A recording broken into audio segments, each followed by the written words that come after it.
And then they take a little bit of blood out of the person, or they do a measurement on their blood pressure, and they find there was a change.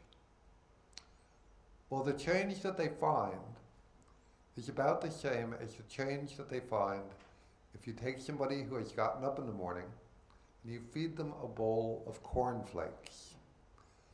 You eat a bowl of cornflakes, it goes into your blood, the sugars, and your blood pressure changes, and your blood chemistry changes.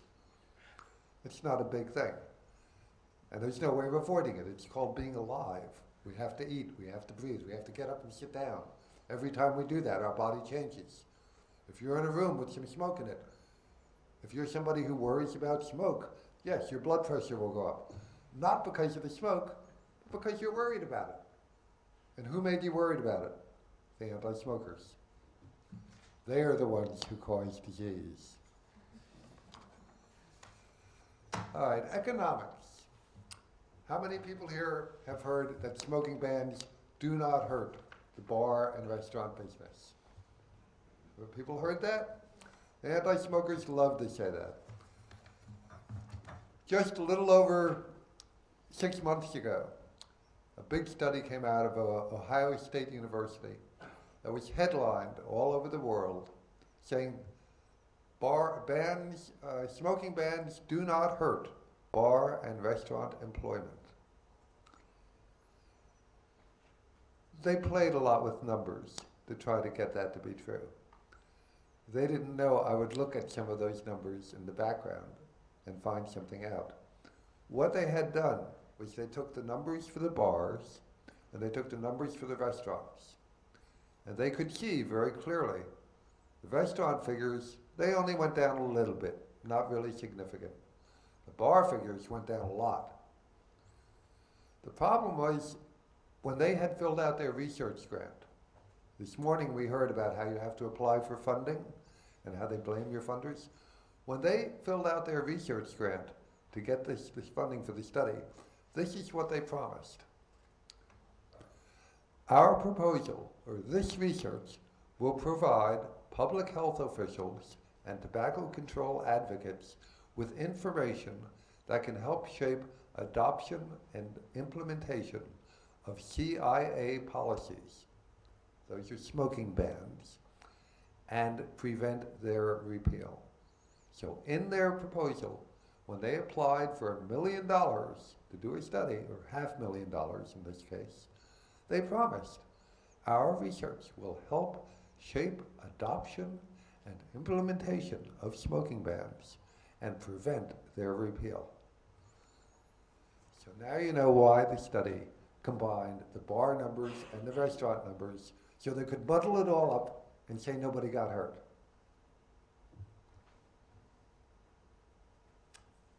I've never done one of these before. So.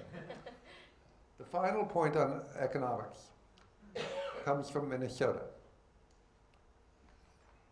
Very often anti-smokers will say, smoking bans aren't really what's hurting your business. We had a bad summer. There was a lot of rain this summer. Didn't you notice? That's why nobody went out to the pub. We had a lot of rain. Or the economy got bad suddenly. Just about the time when the smoking ban rolled in, the economy got bad. Take a look at Minnesota. Bars and restaurants are a little bit hard to keep track of in terms of their profits and their expenses. There are a lot of different factors that enter into it just within each individual establishment. But the government keeps very careful track of how their tax money comes in from gambling. The state of Minnesota, back in 2003, had no smoking bans. The green line up at the top is before their smoking bans. It shows the monthly figures from January through December. During the next 2 or 3 years, they began implementing smoking bans around the state. Look at what happened to their gambling income. It's the purple lines, the 2 purple lines in the middle.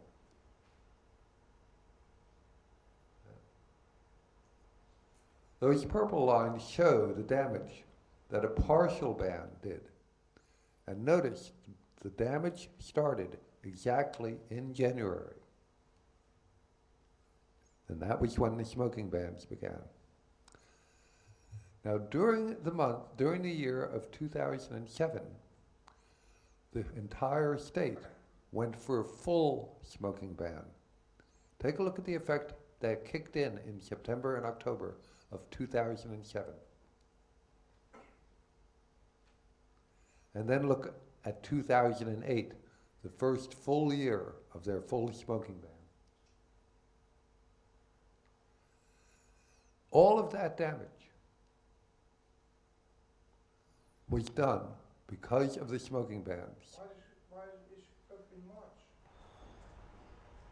I don't know. People like to gamble in March, I guess. March Madness. They all get drunk for St. Patrick's Day. I don't know. Yes, you gotta give them your money before the government gets it on April 15th. Now there's one more point to make here. They blame the economy.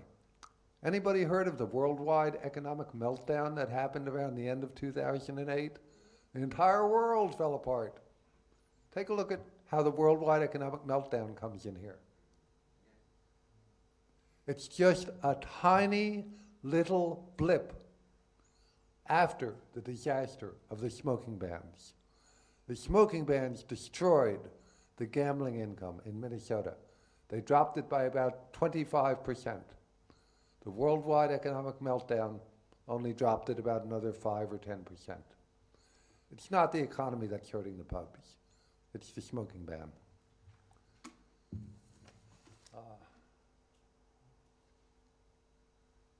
Okay, how do we fight these things? How do we fight these bans?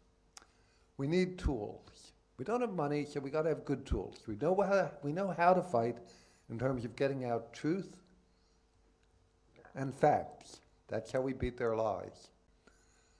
What effective ways can we do that when we don't have the money to buy a lot of TV time? Real cheap way, hand out flyers. The problem with handing out flyers is there's a limited amount of information you can fit on a flyer. And it might be enough to get some people to stop for a minute and think, and it might not be.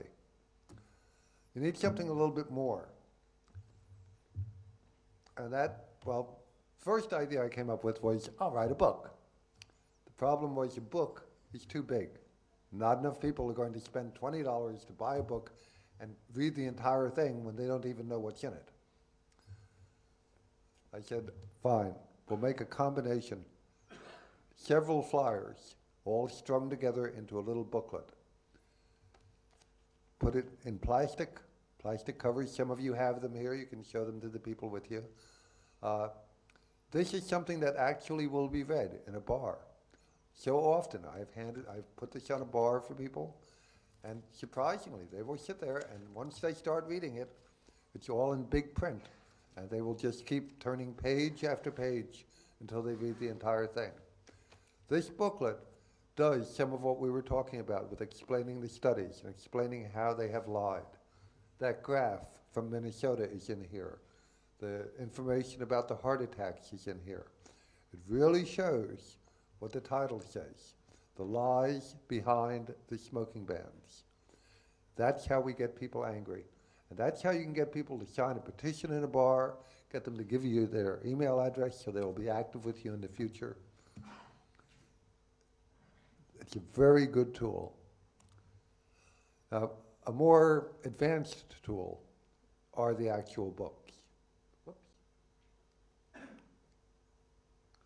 There are 5 main books at the moment that have been written kind of attacking the anti-smokers in different ways. I've listed them in alphabetical order by author. The first one, The Rampant Anti-Smoking Mentality, is by an Australian named Vincent Di Pieri. It's a very philosophical, political economic look at anti-smoking.